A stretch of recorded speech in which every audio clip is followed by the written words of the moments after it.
The sun was setting on Pine Grove Avenue when Dr. Michelle Washington checked her rearview mirror and noticed the flashing police lights behind her. Her heart sank a little, but she remained calm, doing exactly what her parents had taught her years ago. She carefully pulled her gleaming black Mercedes to the curb, placed both hands on the steering wheel, and took a deep breath.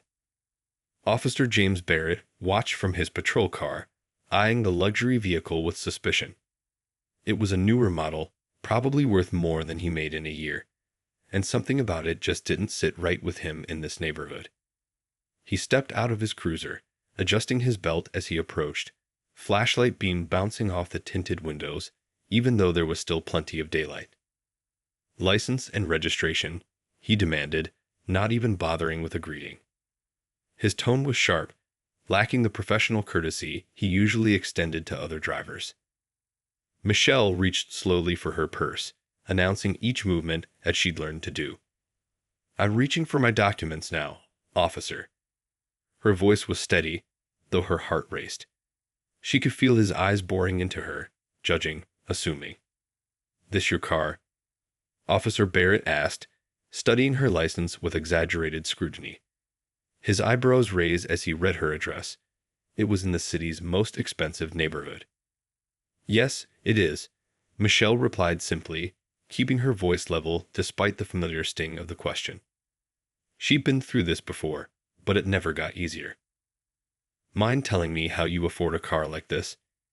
He shone his flashlight around the interior, as if searching for something suspicious. The leather seats were immaculate, a stack of medical journals neat on the passenger seat. "I'm a surgeon at City General," she explained, though she shouldn't have had to.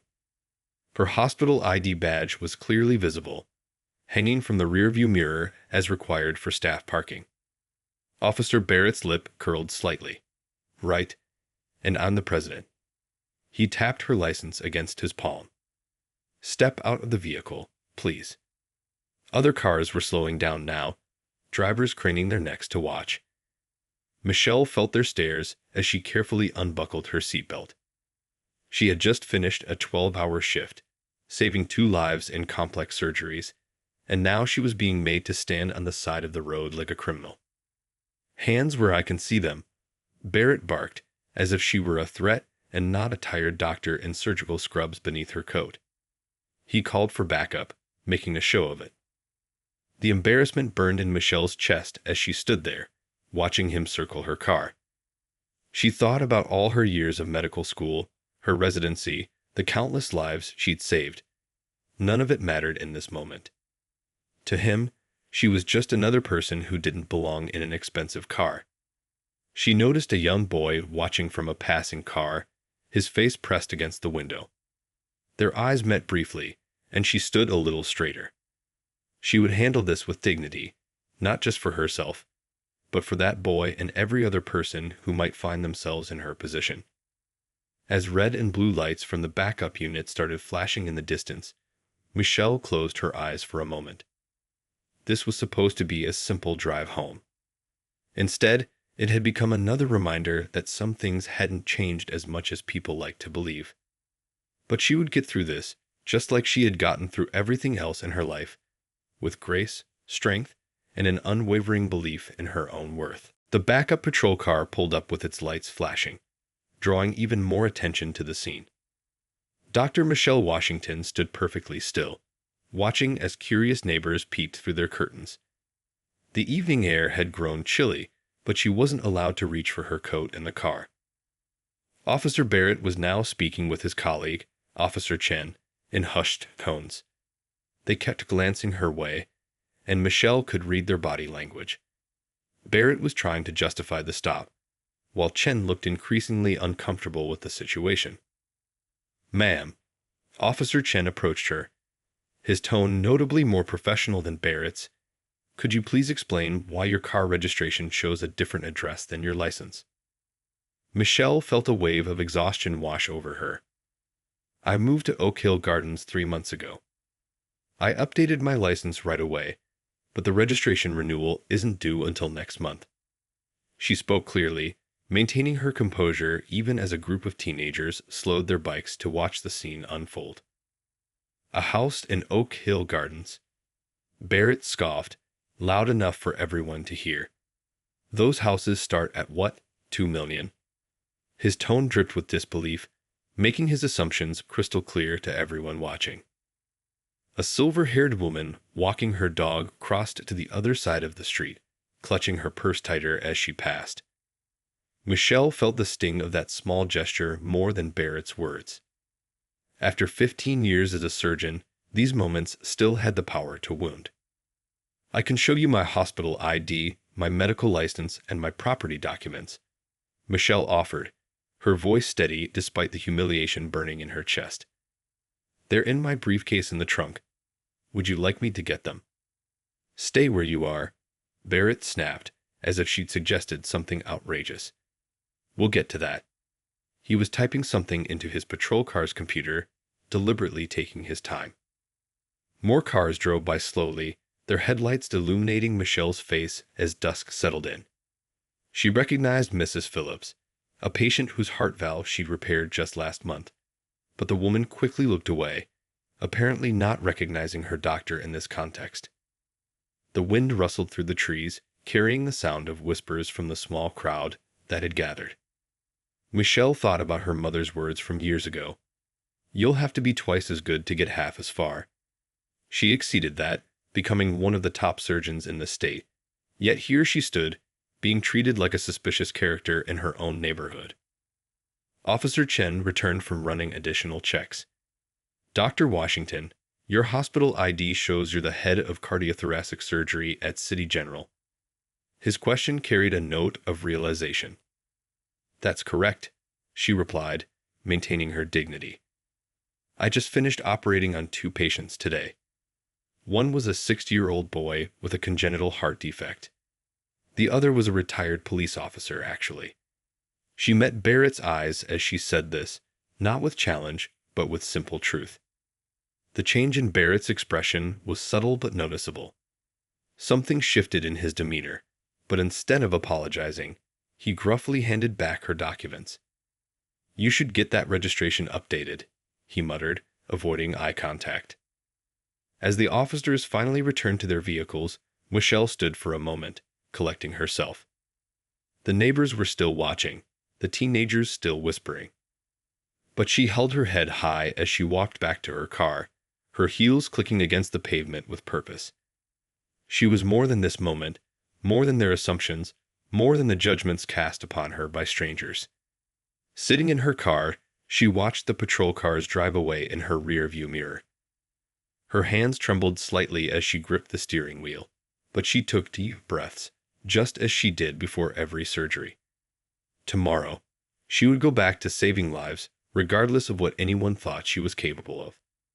But for now, she allowed herself to feel the weight of what had happened, knowing that her response to this moment would become part of her strength. 2 days had passed since the traffic stop when the emergency call came into City General Hospital. The paramedics' voices crackled over the radio, describing a severe heart attack victim being rushed in. Dr. Michelle Washington was already at the nurse's station reviewing patient charts when she heard the details. Male, 65 years old, chest pain started during dinner. Collapsed in his backyard. The nurse was reading out the incoming information when they wheeled him through the emergency room doors. Michelle's trained eyes quickly assessed the situation as she rushed alongside the gurney. The patient's face was gray, his breathing labored. Her mind was already running through procedures and possibilities when she heard a familiar voice behind her. Dad, I'm here. Officer Barrett burst through the emergency room doors, still in his uniform, panic clear on his face. He stopped short when he saw Michelle, recognition flickering across his features. But Michelle was already focused on her patient. Get him to OR2 immediately, she ordered, her voice carrying the authority that came from years of saving lives. Sir, I'm Dr. Washington. We're going to take care of your father. The monitors beeped urgently as they rushed down the hallway. Michelle caught fragments of the patient's words between gasps. Jimmy, my son, tell him. BP dropping. A nurse called out. Michelle moved with practiced efficiency, calling out orders as they transferred him to the operating room.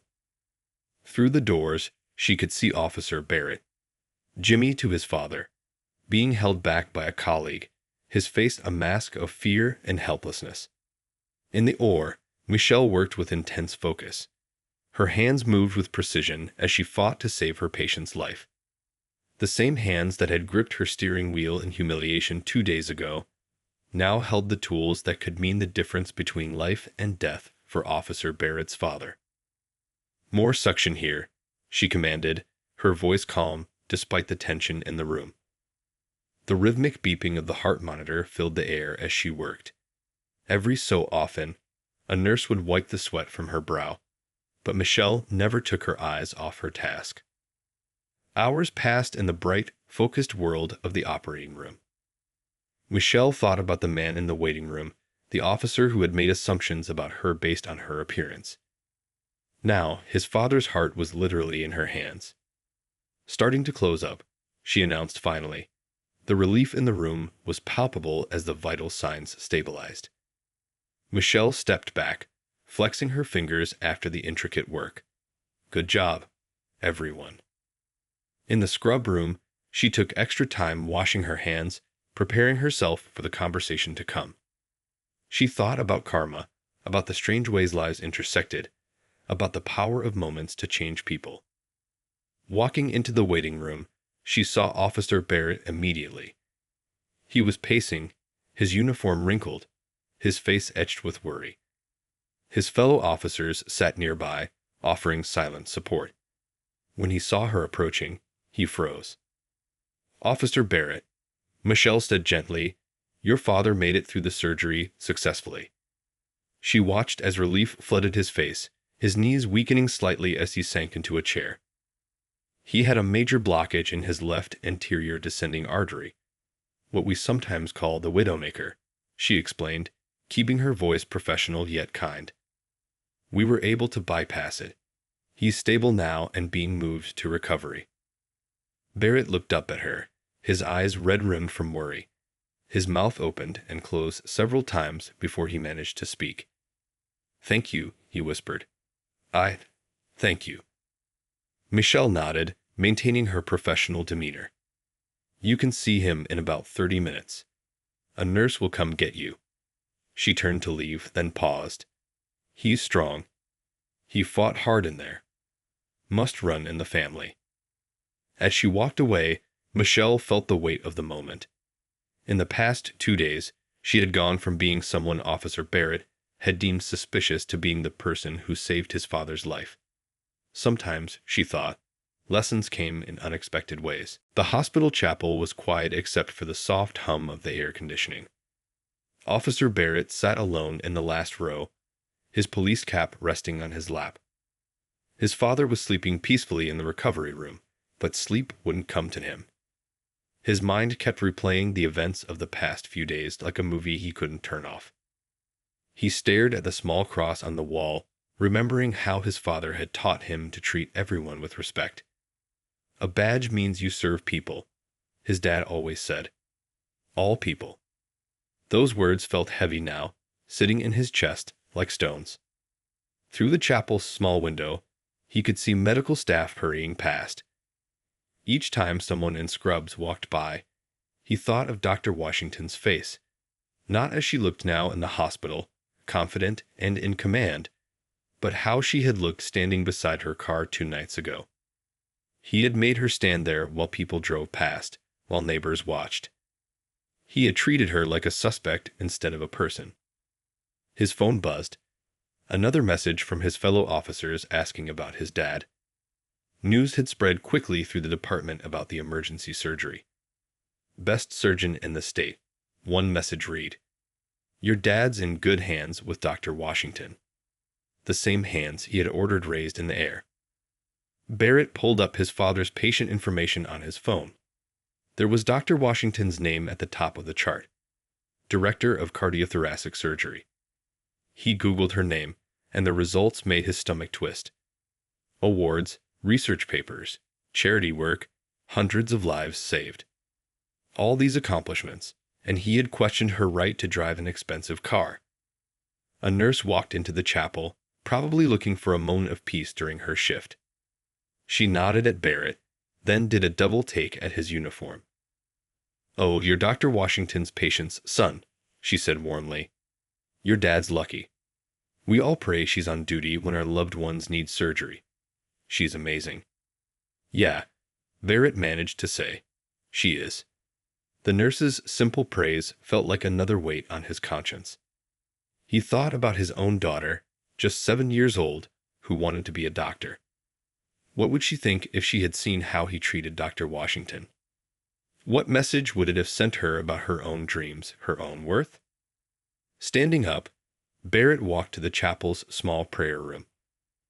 On a bulletin board, there was a photo from some hospital event. Dr. Washington stood among other doctors, her smile bright and professional.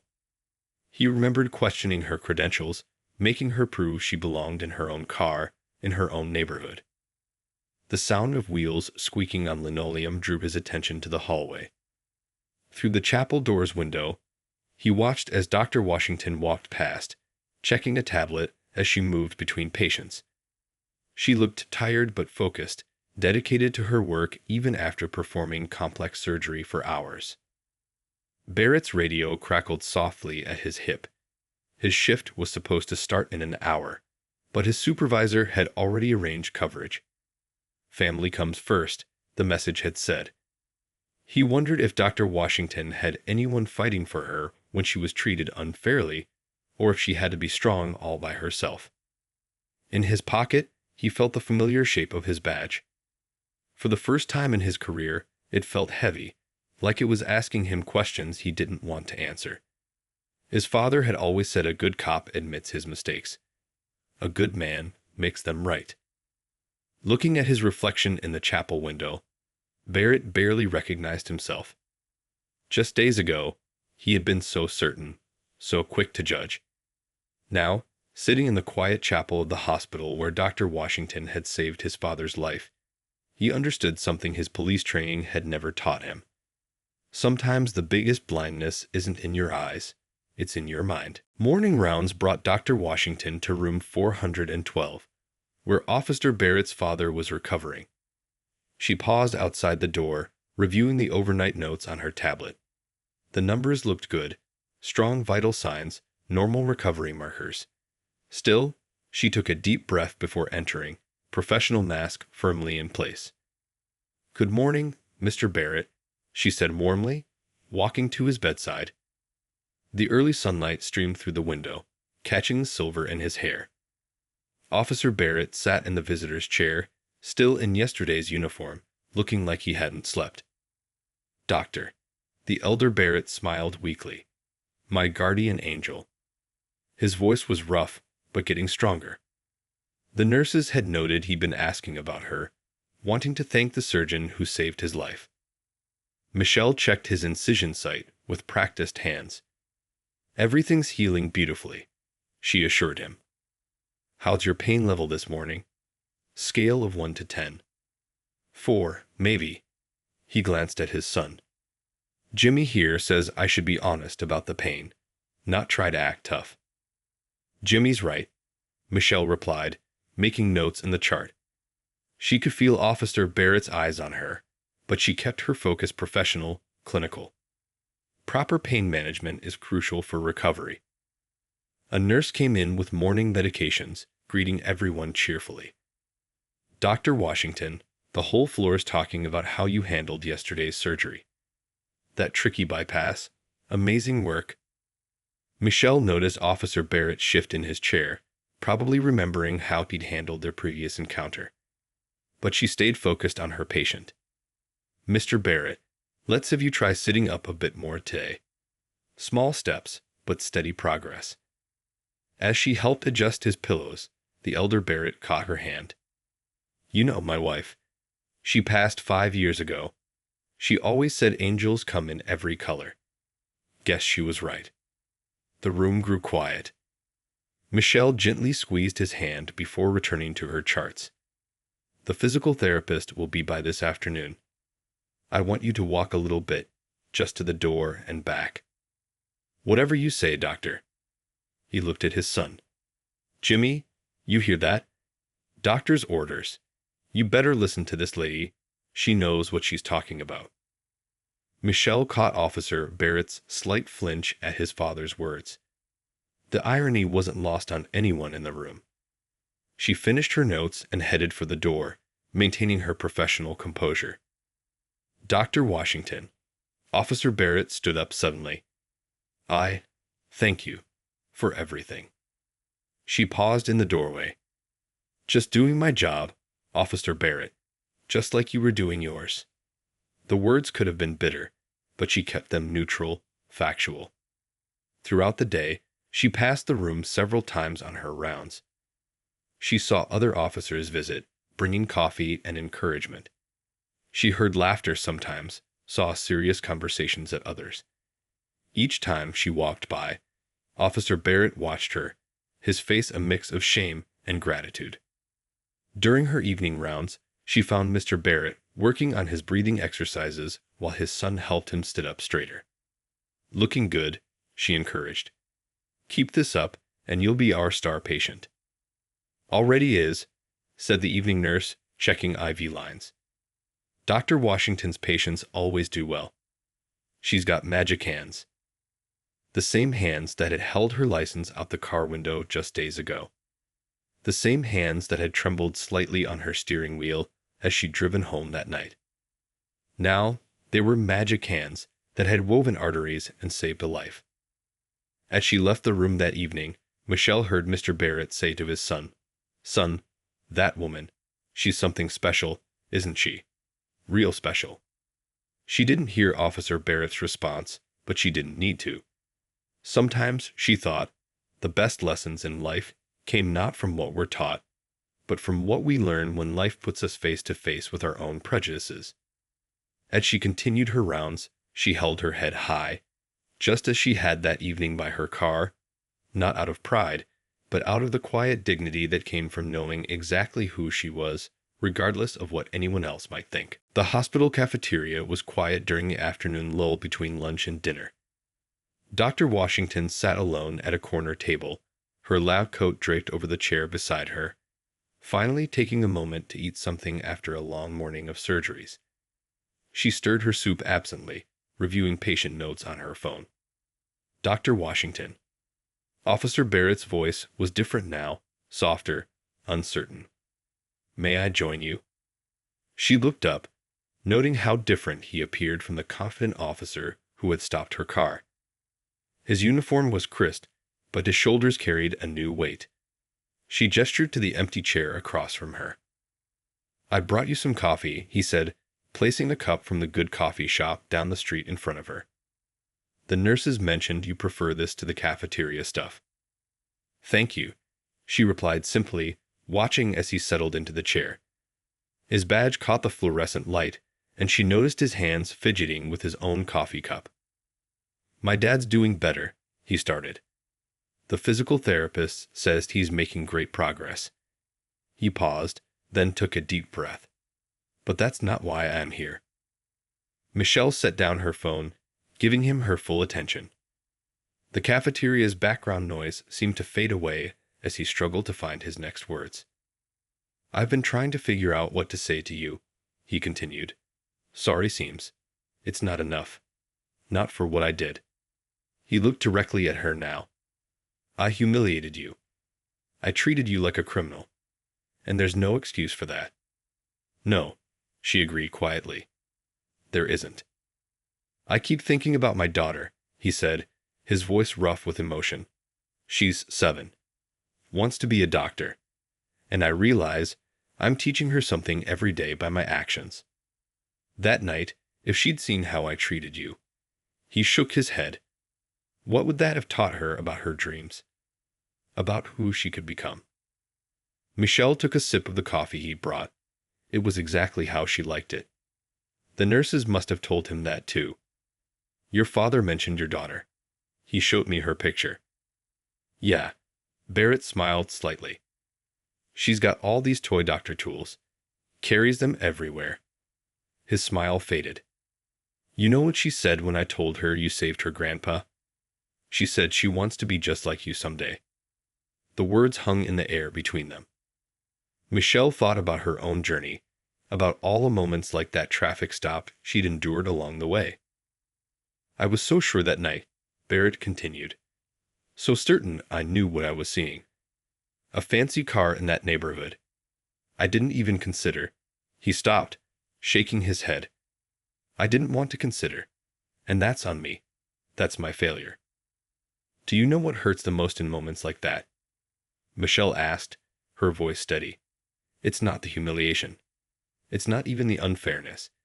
It's the fact that no matter what I've achieved, degrees, position, saving lives, none of it matters in those moments. I'm reduced to assumptions about what someone like me should or shouldn't have. Barrett nodded, his face showing real understanding for the first time. I've spent every day since Dad's surgery thinking about that. About how many times I might have done this to others. About how many dreams I might have dented because I couldn't see past my own prejudices. A group of medical students walked past their table, several of them greeting Dr. Washington respectfully. She saw Barrett notice their admiration, their natural acceptance of her authority. I'm not asking for forgiveness, he said finally. I haven't earned that. But I want you to know that you've changed how I see things. Not just because you saved my father, but because you showed me what real dignity looks like. You could have refused to treat him. You could have treated me with the same disrespect I showed you, but you didn't. That's not who I am, Michelle replied simply. And it's not who you have to be either. Their eyes met across the table, a moment of real understanding passing between them. Sometimes bridges are built in the most unexpected places, she thought. Even in hospital cafeterias over cooling coffee and honest words. 6 months had passed since that night on Pine Grove Avenue. The police academy classroom was packed with new recruits, all eyes focused on Officer Barrett as he stood at the podium. Behind him, a presentation slide showed a Mercedes pulled over at sunset. This is where I got it wrong, he said, his voice carrying to the back of the room. And I'm sharing this story not because I'm proud of it, but because every one of you needs to hear it. The recruits sat up straighter. It wasn't often that a veteran officer admitted to mistakes. Barrett clicked to the next slide. A photo of Dr. Washington in her surgical gear, taken the day she'd received her hospital's Physician of the Year award. This is Dr. Michelle Washington, he continued. One of the top heart surgeons in the country. The woman I humiliated during a routine traffic stop because I made assumptions. The woman who, 2 days later, saved my father's life. He paused, letting that sink in. Through the classroom window, he could see fall leaves drifting past. His father was out there somewhere, probably playing with his granddaughter in those leaves, alive because of the woman he misjudged. Since that night, I've gone through extensive bias training. But more importantly, I've learned to look at myself. Really look at the thoughts and assumptions that guide my actions. A young recruit raised her hand. Sir, did you face disciplinary action? Barrett nodded. I reported myself to internal affairs.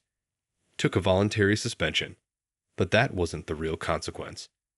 The real consequence was seeing myself through my daughter's eyes when I finally told her what happened. The room was silent now, every face focused on his words.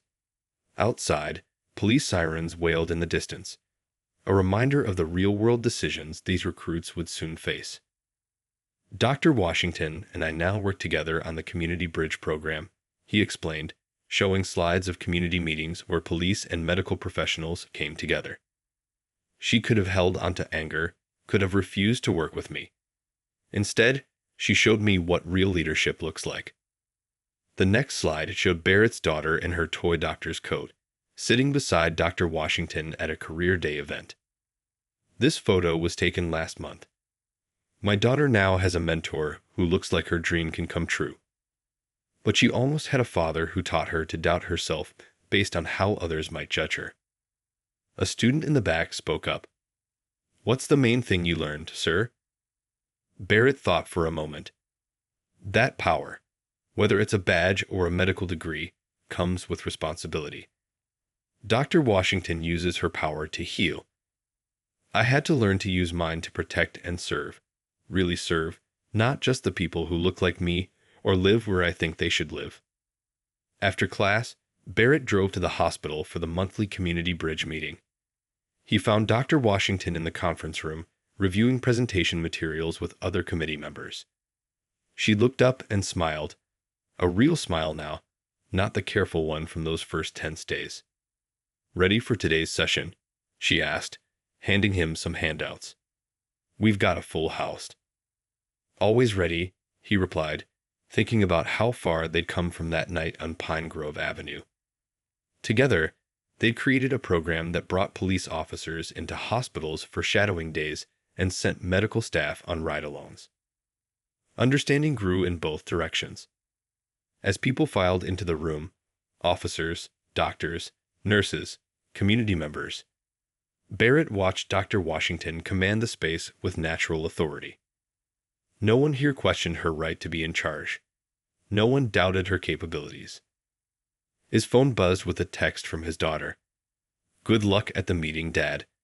Tell Dr. M I'm practicing my doctor handwriting." Barrett smiled, remembering how a moment of prejudice had almost cost him not just his father's life, but his daughter's faith in her dreams. Sometimes the biggest emergencies weren't the ones that came with sirens and flashing lights. Sometimes they were the quiet moments when we chose who we wanted to be. As Dr. Washington called the meeting to order, Barrett looked around the room at all the faces, different colors, different backgrounds, different uniforms, but all there to learn from each other.